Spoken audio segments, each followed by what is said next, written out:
David y Yatensi, muchos hermanos tienen una preocupación si deben o no deben de leer la traducción de la Reina Valera. Una gran confusión no hemos querido crear, sino más bien hemos querido enseñar, pero la mayoría de la gente con mucha altura, y muchas gracias por esa manera fina de hacernos estas preguntas e inclusive estas críticas que con mucho amor las recibimos, mucha gente se ha quejado de que de pronto hemos, sin darnos cuenta, hemos querido o hemos insinuado de que la Biblia Reina Valera no se debe de leer.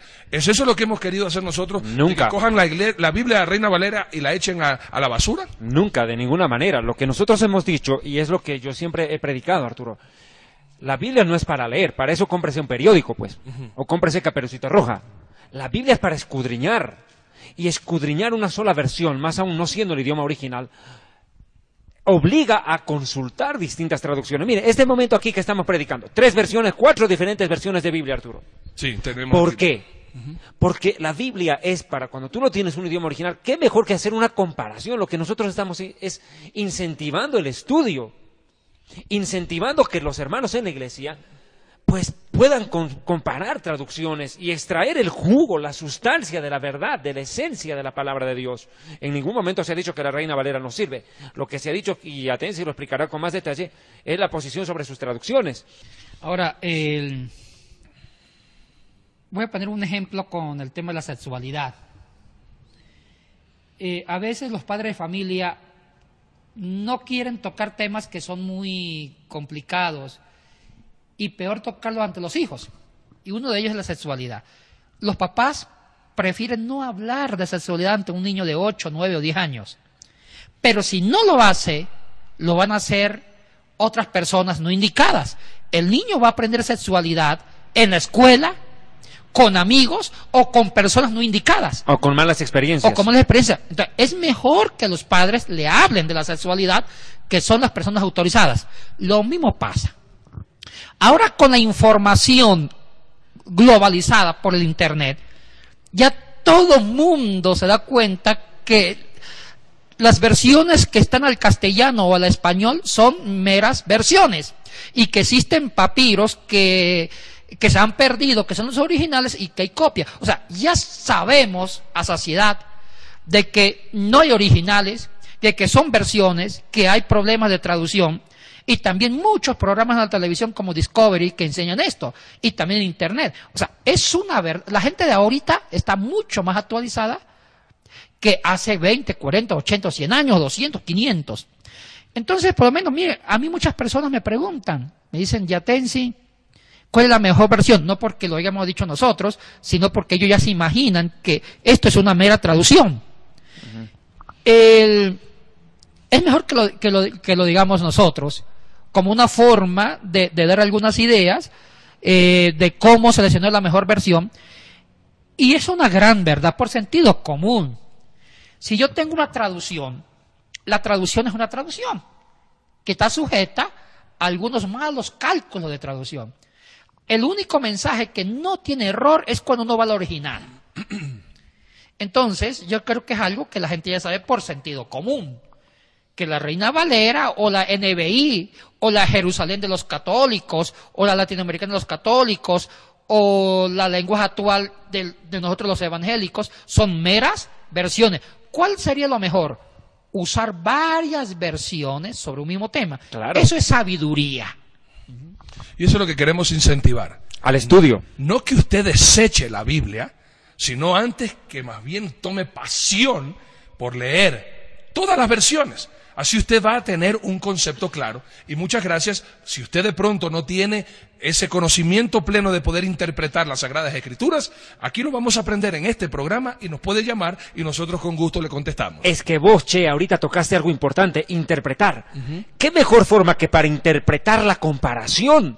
Así es. Por eso estamos llevando a la gente a que compare. Arturo, nosotros nunca iríamos contra la palabra de Dios, si eso es lo que estamos predicando. Ahora, precisamente. Y que se asustan diciendo, mire, pues la Reina Valera ha sido nuestra única versión y casi la sagrada. Y ahora estamos diciendo que tengan cuidado porque es una, y es cierto, es una mera traducción Y yo tengo que reconocer que es la traducción que Dios más ha usado para que millones de personas se conviertan. Claro. Mi respeto por la Reina Valera. Pero sigue siendo una versión que hay que usar otras versiones para sacar un buen mensaje bíblico. Moraleja, mientras que no manejen las lenguas originales, griego, hebreo, arameo, tenemos que manejar varias versiones para tener claridad sobre un tema bíblico. Qué interesante. Y ahora sí pasemos al tema. Sí, me parece un tema bastante interesante, Arturo. Y algo hermoso que vamos a hacer a partir de ahora es adentrarnos no solamente a cómo la Biblia fue escrita, cuál es la diferencia entre la palabra de Dios y la palabra del hombre, cuál es la diferencia y para qué Cristo fue tentado, quién era Jesucristo, cómo vivió Jesús, qué enseñó Jesús. Uno de los mandatos que el Señor Jesucristo nos dejó, una orden, y no para los pastores, no para los maestros, no para los evangelistas, sino para todo el pueblo, lo encontramos en el libro de Marcos capítulo 16, versículos 15 y 16. Y me gustaría, para adentrarnos, hoy vamos a topar este tema, muy importante como lo mencionó nuestra amada hermana Paola. Vamos a hablar de lo que es el Evangelio. ¿Qué es el Evangelio?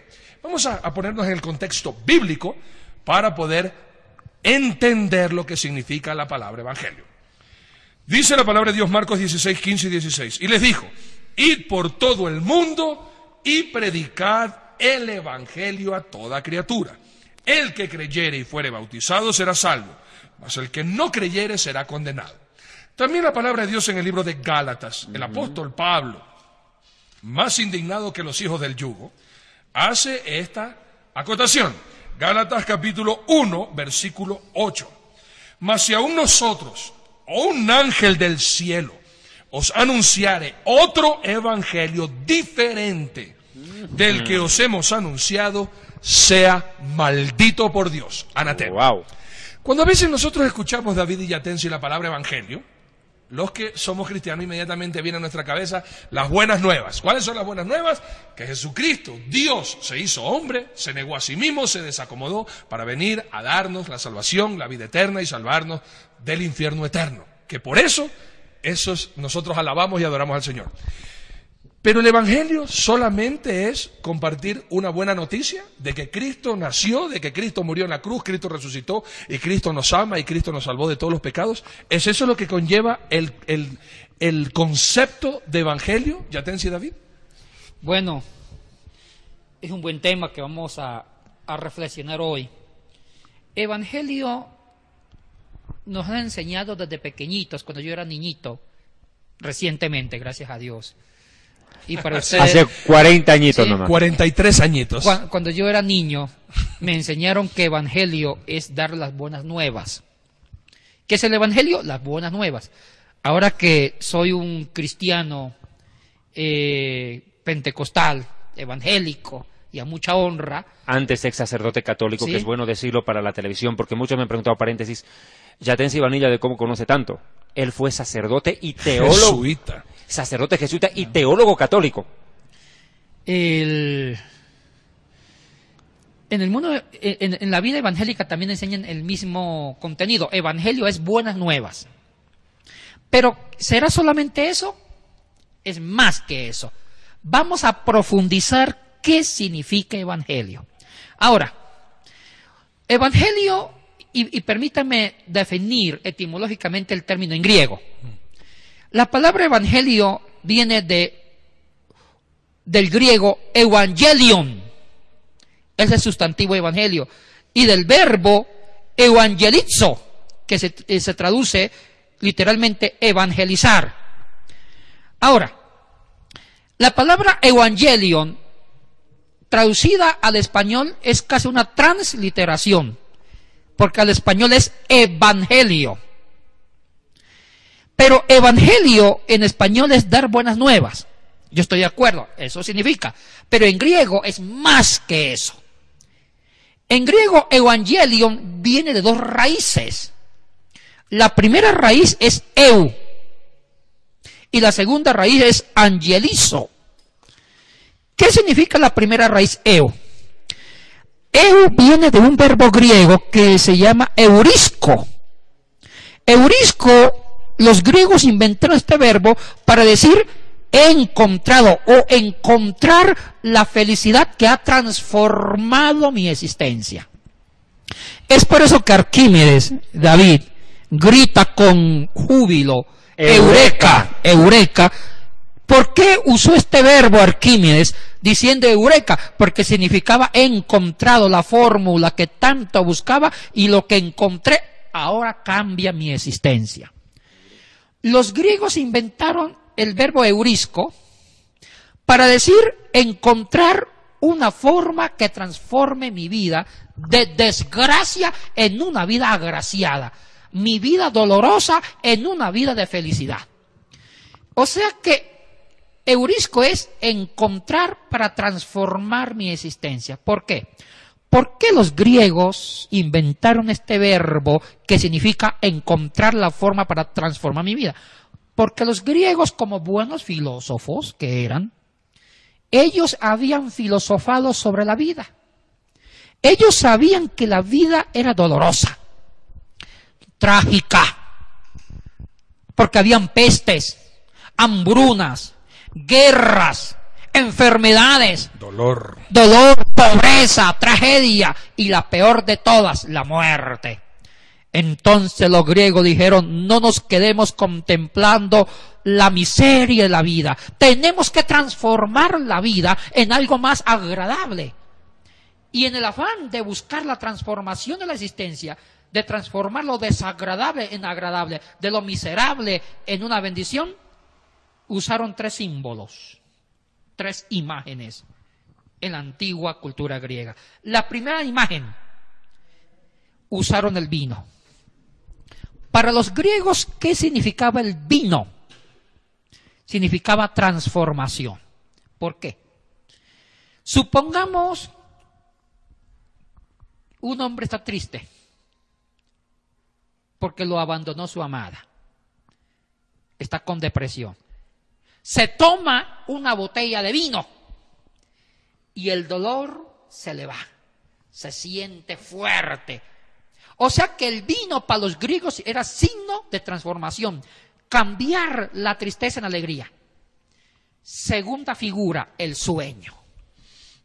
El sueño era lograr lo que en la vida real no se lograba. Yo tenía un amigo mío que se enamoró de una chica linda. Y él quería casarse, pero era imposible en la vida real, porque en la vida real ella le rechazaba. Y mi amigo, Arturo y David, era tan fea. Perdón, tan feo mi amigo. Ay, Dios mío, que ya ves usted. Sí, mi amigo era tan feo, pero tan feo, que yo al lado de él era insoportablemente bello. Ay, Dios mío, qué estaría el pobre. Y él se enamoró de la chica guapa. Pero en una noche soñó él. La bella y el bestia. Sí, soñó que se casaba. Y que era feliz. O sea que en el sueño logró lo que en la vida real no lo había y nunca lo logró. O sea que el sueño era signo de transformación. Segunda imagen. Tercera imagen, el arte. Las esculturas, las pinturas, el arte, la literatura de los griegos siempre expresaban transformación, cambio, de la desdicha en dicha. Usted nunca ve el arte griego en figuras de pena o de hambre, sino figuras gordas, o figuras de plenitud, figuras de gozo, figuras de alegría, de triunfo. Entonces, para los griegos, la palabra eurisco, buscar la transformación de la existencia, siempre se simbolizó con las 3 figuras, con las 3 figuras mencionadas, el vino, el sueño y el arte. Es por eso que todas las palabras en el griego que se inicien con eu, de eurisco, todas las palabras que se escriban con eu en griego significa transformación de la existencia en forma radical. Eso significa eu, la primera raíz de evangelizo, de evangelion, o sea, de evangelio. Segunda raíz, angelizo, viene de angelos, ángel, y angelizo significa dar un mensaje. Entonces, si traducimos literalmente la palabra evangelio en griego, o sea, evangelion, evangelion es comunicar, dar un mensaje que transforma la existencia humana. O sea que evangelio no es solamente mandar el alma para el cielo, que es parte del evangelio. Eso no lo vamos a desconocer. Pero también es más que eso. Mientras que nos vayamos al cielo, mientras que estemos aquí, evangelio significa cambiar toda mi vida. Y si yo antes era un analfabeta, antes de convertirme a Cristo, pero como ya fui evangelizado, ahora tengo que ser una persona ya no analfabeta, porque el evangelio me exige que me prepare, que me eduque, que me transforme. Y si yo estoy enfermo, que busque sanarme, porque el evangelio busca transformar tu vida, tu cultura, tu salud, tu psicología, tus emociones, todo. El evangelio no solamente transforma el espíritu para el cielo, sino su vida. Es que aquí parte un factor. La vida eterna no comienza cuando uno muere y llega al cielo. La vida eterna comienza cuando uno se arrepiente y recibe la vida que viene de Dios por medio de aceptar un mensaje divino. ¿Es eso lo que vos decís? Algo que me llama poderosamente la atención lo que acabaste de decir, Yatensi, que eso es bíblico. Y mis amados, escuchen bien esto. O sea, cuando uno acepta ese anuncio, ese mensaje transformador que viene de parte del Señor Jesucristo, uno es una nueva criatura, como dice 2 Corintios 5:17, de modo que si alguno está en Cristo, nueva criatura es, las cosas viejas pasaron, he aquí todas son hechas nuevas. Todas son hechas nuevas para ser mejor, no para quedarse y no para... A veces, eso que me acabaste de decir me parece tan fascinante, que uno que es cristiano y fue llamado de pronto intelectualmente con desconocimiento, al recibir este mensaje transformador, uno tiene que ser motivado ahora a estudiar, ahora a aprender, ahora a ser más que vencedor, a ser un conquistador de lo que antes no tenía, Yatensi. Sí, porque una de las cositas que podemos malentender del evangelio es que pensemos, y eso sucede, bueno, yo predico, pongamos el evangelio a un analfabeto. Yo digo, mira, acepta a Cristo, su alma para Cristo, y ya con tal que su alma se vaya para el cielo, no importa que usted sufra ignorancia, pobreza, enfermedad. No importa el cuerpo, no importa que el cuerpo se transforme. Lo importante es que su alma ya sea para Cristo. Cuidado, eso es peligroso. Porque Cristo no solamente quiere su alma, te quiere todo. Amén. Quiere un cuerpo sano, una psicología sana, una existencia realizada para la gloria de Dios. Quiero leer un pasaje de la Biblia, Yatensi, 1 Corintios, capítulo 1. Versículo 26 en adelante. Pero mirad, hermanos, y ojo que estamos leyendo Reina Valera, si no nos importara ni la leyéramos, eso es importante, estamos tomando la Reina Valera también. Pues mirad, hermanos, vuestra vocación, que no sois muchos sabios según la carne, ni muchos poderosos, ni muchos nobles, sino que lo necio del mundo escogió Dios para avergonzar a los sabios, y lo débil del mundo escogió Dios para avergonzar a lo fuerte, y lo vil del mundo y lo menospreciado escogió Dios, y lo que no es, para deshacer lo que es, a fin de que nadie se jacte en su presencia. De acuerdo a este mensaje, Arturo Yatensi, el Evangelio es un mensaje transformador, como lo dijo Yatensi. Dios escoge lo peor del mundo, al pecador. Dios busca pecadores. No busca gente que se crea sana, es chévere, no, busca lo peor. Lo peor busca Dios. Y cuando lo llama, no es para dejarlo así, pues Yatensi, no es llamar lo malo para dejarlo malo. Mire, es cierto eso, David. Evangelio, como lo dije hace unos minutos atrás, del griego evangelizo, es dar un mensaje para transformar la existencia, no solamente el alma, también su cuerpo, su psicología. Y voy a poner un testimonio real.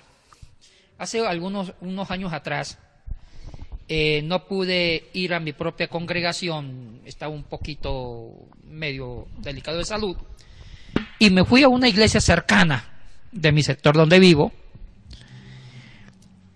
y vi, bueno, ese día domingo, como cosa rara, estaba pasando la volqueta, el carro para recoger la basura, porque siempre la basura se recoge los lunes y otro día, pero no los domingos. Y habían los canastos de basura listos para ser llevados al carro, cuando de pronto veo una viejita con su nieto, tal vez un niño, revolcando, buscando comida para poder comer. Bueno, me sorprendió, pero no fue una sorpresa tan grande porque en América Latina esto es habitual. Lamentablemente la pobreza, ¿sí? habitual. Pero me empezó a sorprender cuando la viejita con su niño entra a la iglesia.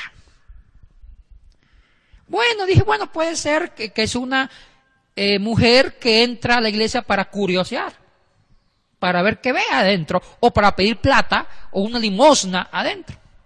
Yo entré también a la iglesia, pero lo que más me sorprendió es el hecho de saber que la viejita era evangélica cristiana. Y estaba convertida a Cristo.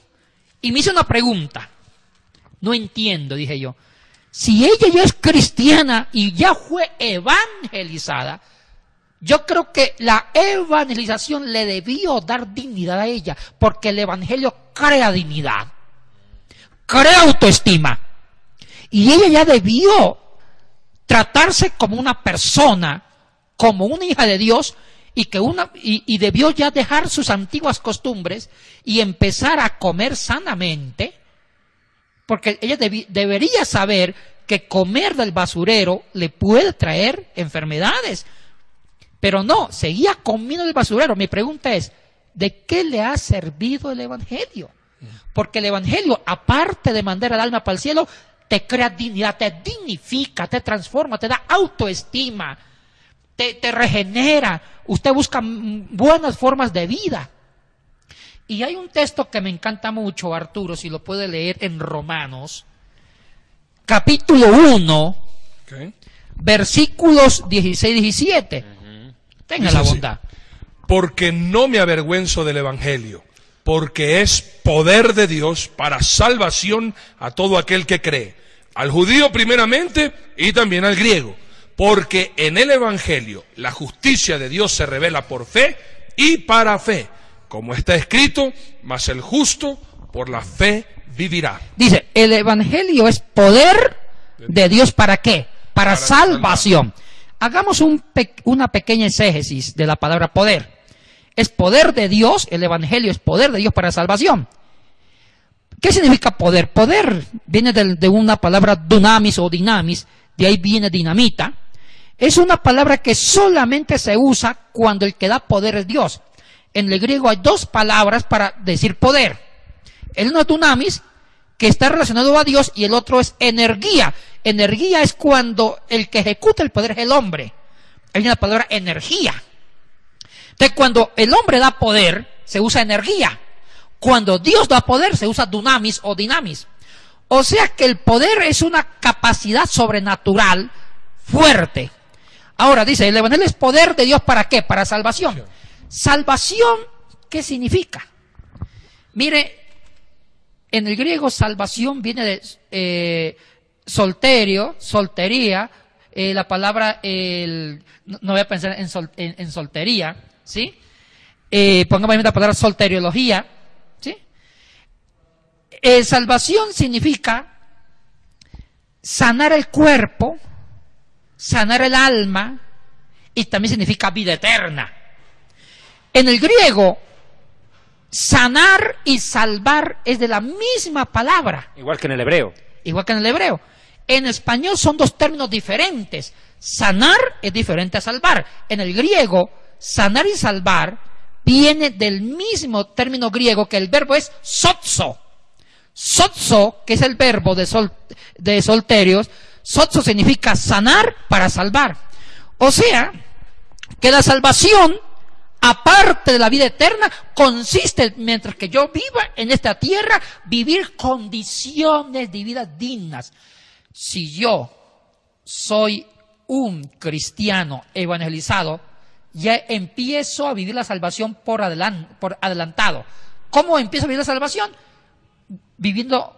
Comiendo sano. Esto suena chistoso, pero eso es salvación.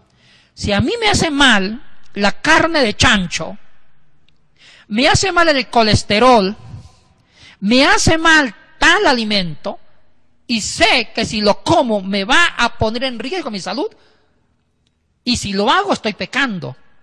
O sea que comer sano es salvación, porque estoy cuidando mi vida, estoy creando dignidad y estoy evitando enfermarme. O sea, saber comer es un signo de que ya fui evangelizado. Segundo, educarme, prepararme. Si estudio, busco condiciones de vida dignas. Eso también es salvación. Y también es evangelio. O sea, que evangelio es poder de Dios para la salvación. Mientras que vivo en la tierra, debo vivir una vida digna, una vida de calidad, también en mis emociones, en mi dieta, etcétera, etcétera, y después para la vida eterna. Entonces, evangelio es poder de Dios para la salvación. Yatensi, aquí yo quiero hacer una puntualización. No vayan ustedes a pensar que en esto estamos siendo discriminatorios, porque yo no quisiera, es que mucha gente entiende lo que quiere entender y no lo que se está diciendo, y hay que desgraciadamente ponerse a pensar en quien le busca 3 pies al gato. Con esto no estamos diciendo que un mendigo no es bienvenido en una iglesia. Con esto no estamos diciendo que una persona que recoge basura no va a ser recibida en una iglesia. No, es recibida, pero para ser transformada.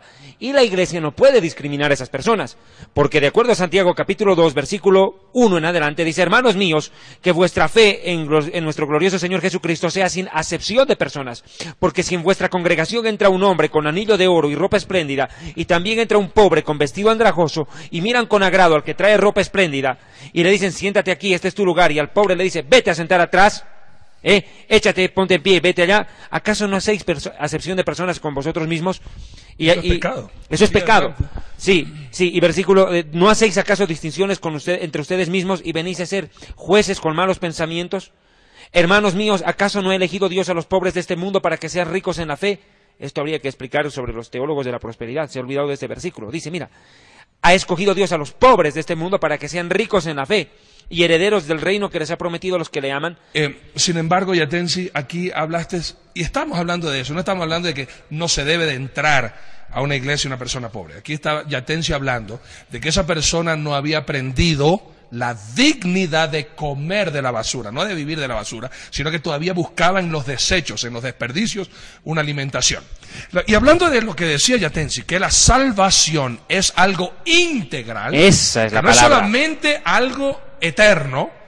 Y aquí les voy a dar 2 versículos bíblicos. Primero vamos a ver lo que dice Yatensi, algo que muchos teólogos o pastores han enseñado, que este versículo bíblico tiene que ver con eternidad, que es la concordancia de Jeremías 33:3 en el Antiguo Testamento. Clama a mí, yo te responderé y te enseñaré cosas grandes y ocultas que tú no conoces. En el Nuevo Testamento, en 1 Corintios capítulo 2, versículo 9, es el contexto, que dice así: antes bien, como está escrito, cosas que ojo no vio, ni oído yo, ni han subido al corazón del hombre, son las que Dios ha preparado para los que le aman. Esa transformación radical que el Señor Jesucristo lo hizo aquí en la tierra. La palabra de Dios en el libro de Mateo capítulo 4.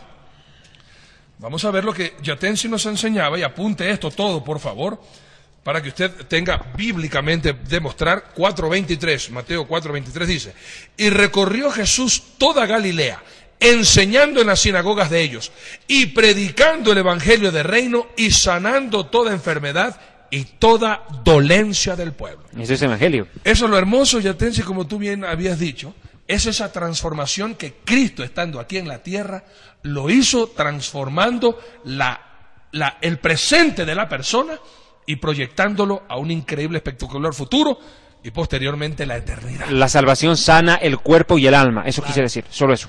Ahora, por eso empezamos este programa de Evangelio haciendo un análisis del término griego evangelizo, que significa dar un mensaje para transformar la existencia. O sea que el Evangelio dignifica, crea condiciones de vida. Y no solamente el Evangelio, o sea, no solamente la evangelización se debe preocupar por las personas directamente, sino por las cosas que las personas usan, los medios. Un ejemplo, la ciencia. Todo lo que el hombre use para crear dignidad en su persona o en la sociedad, también deben ser dignificadas. La ciencia está al servicio del hombre. Y si la ciencia está al servicio del hombre, también la ciencia debe ser transformada para que la ciencia crea condiciones de vida al hombre y a la sociedad. Y no podemos usar la ciencia para crear condiciones de muerte, como a veces se usa. Es por eso que la iglesia no solamente evangeliza a personas, también debe evangelizar a estructuras como la ciencia, la cultura, la política, porque una política evangelizada, transformada, se usa para la búsqueda del bien común. Es por eso que política, usted lo debe saber muy bien como abogado, política, en la pluma de Platón en la República, política en los antiguos pensadores griegos era la búsqueda del bien común. Es el arte de gobernar para el bien común. Exactamente. Entonces también la política debe ser transformada, evangelizada al servicio de la humanidad para la gloria de Dios. O sea, hermanos y hermanas, congregaciones, evangelio es transformar la existencia humana, la existencia de la sociedad y de lo que el hombre necesita para transformar, o para transformarse, o para dignificarse. Si una persona comía en la basura y se convirtió a Cristo, la congregación debe empezar a discipular y a concientizar que usted como hijo de Dios no puede poner en riesgo su salud comiendo alimentos en la basura por los microbios, sino que usted debe tratarse como un hijo de Dios, porque el Evangelio concientiza, dignifica, transforma y crea condiciones de vida justas. Y yo quiero ratificar sobre lo que tú venís diciendo. Me parece importante leer lo que Moisés escribió en la Torá, en Deuteronomio capítulo 15, verso 7. ¿Qué hacer cuando una persona necesitada y pobre llega a una iglesia? No es nuevamente decirle, Jesús te ama, pasa, toma asiento. Santiago también dice lo mismo. Claro, dice, verso 7 de Deuteronomio 15. Y esto vamos a hablar, Yatensi, un tema que yo quiero comprometerlos a ustedes dos, públicamente. El diezmo. Hablemos de los distintos tipos de diezmo. Tú sabes que los judíos tenemos 4 tipos de diezmos, no 1. Y uno de los diezmos es el que yo voy a leer, del cual no sé por qué no predican algunos. Mire lo que dice. Cuando haya en medio de ti, está hablando del pueblo de Dios, no está hablando del de afuera, del medio de ti, dice, necesitado alguno de tus hermanos en alguna de tus ciudades, o en iglesias, habrá que decir ahora, en la tierra que el Señor tu Dios te da, no endurezcas tu corazón, ni cerrarás tu mano contra tu hermano pobre, sino que a él le abrirás tu mano liberalmente y en efecto prestarás lo que necesite. Guárdate de tener este pensamiento en tu corazón perverso, diciendo, cerca está el año de la remisión, y mires con malos ojos a tu hermano necesitado para no darle, porque él podrá aclamar contra ti al Señor y te será contado por pecado. Sin falta le darás y no serás mezquino en tu corazón cuando le des, porque por ello te bendecirá el Señor tu Dios en todos tus hechos y en todo lo que emprendas, porque no faltarán menesterosos en medio de la tierra. Por eso te mando yo, dice el Señor, diciendo, abrirás tu mano a tu hermano, al pobre y al necesitado en tu tierra. Y esto, Arturo, y ya si tú lo sabes bien, es uno de los tipos de diezmos que los judíos pagamos. Es más, quiero contarte esto. Nosotros los judíos, muchas veces tienen esa fama, ¿no? Mi pueblo, dicen, entre judíos se ayudan. Sí, es que entre judíos nos ayudamos, porque cumplimos con esto. Porque una de las cosas que nosotros, Arturo, hacemos dentro de las comunidades judías es que cuando vemos a una persona necesitada, toditos los que tienen, ayudar al que no tiene, porque mañana puedo ser yo el que necesite. Pero es algo que deberían practicar dentro de la iglesia, es una crítica constructiva, creo. Y, ¿sabes? Aquí vale la pena topar este tema. Claro que como iglesia estamos nosotros para enseñar, para instruir, para redarguir, porque eso es lo que hace la palabra de Dios, no nosotros. Sin embargo, cuando viene un necesitado, estamos aquí también prestos para abrir las manos. Sin embargo, atención, vamos a topar algo del Evangelio. Primera de Corintios capítulo 9, versículo 18. Nos dice la palabra de Dios lo siguiente. Ay, permíteme antes de que leas eso, ¿puedo? Sí. Yo una vez escuché una situación que a mí me dio vergüenza. Pasé vergüenza ajena. Entra una mujer pobre, necesitada, viuda, y ella le dice al pastor, yo soy viuda, pastor, no tengo para comer ni para dar a mis hijos. Y el pastor le dice, oiga, pero qué vergüenza. Esto es iglesia, no es junta de beneficencia. ¿Quiere que le diga una cosa? Le dije, pastor, usted se equivocó. Esto no es iglesia, esto es cementerio de fe. Primera de Corintios 9, 18. Y aquí tenemos que entender también algo, David. Desgraciadamente, en muchos países, en el nuestro, hay muchos que los vividores de la fe no solamente son los que predican, sino que también hay personas que piensan que a la iglesia, uno con poner cara de perro atropellado, también están todos obligados a mantener a vagos ociosos. Hay ociosos que van a pedir plata. Oiga, que me robaron en el trole, me robaron en el bus, me robaron en el guagua, como lo llaman en algunos países. Así que vengo a la iglesia para que me den plata. O sea, no van a buscar oración, no van a buscar que la iglesia pueda servirles o ayudarles. Ellos lo que quieren es plata. Así que hay que tener un discernimiento de los dos lados. Una persona que es viuda, pobre y necesitada, vamos a ayudarle. Pero si hay otro que es un vividor, también decirle, ve a buscar trabajo. Ah, pero aquí dice, ayuda al necesitado, no dice al ocioso. Eso es verdad. Primera de Corintios 9:18. Mi amado Yatensi, la palabra de Dios, nuestro Señor dice, ¿cuál pues es mi galardón? Que predicando el Evangelio, presente gratuitamente el Evangelio de Cristo, para no abusar de mi derecho en el Evangelio. Si hay algo que de verdad se ha pervertido mundialmente, hablando del Evangelio, es que muchos lo están vendiendo y están prostituyendo el verdadero mensaje transformador. Y con lo que hemos dicho, se puede dar una mala pauta, que es decir, tú quieres transformarte, venga a dar plata a la iglesia, cuando la palabra de Dios dice que el Evangelio tiene que ser predicado gratuitamente. Ahora, el tema de venderlos el Evangelio no es un tema moderno, ni posmoderno. Eso está desde la misma iglesia antigua, e inclusive iglesia medieval, con el tema de las indulgencias, para que el alma se fuera rápido al cielo, después estaban unas monedas. O sea, el tema de lucrar con el Evangelio es un tema realmente que ha estado presente en todo el hilo de la historia de la iglesia, lamentablemente, y eso va a quedar para el próximo programa.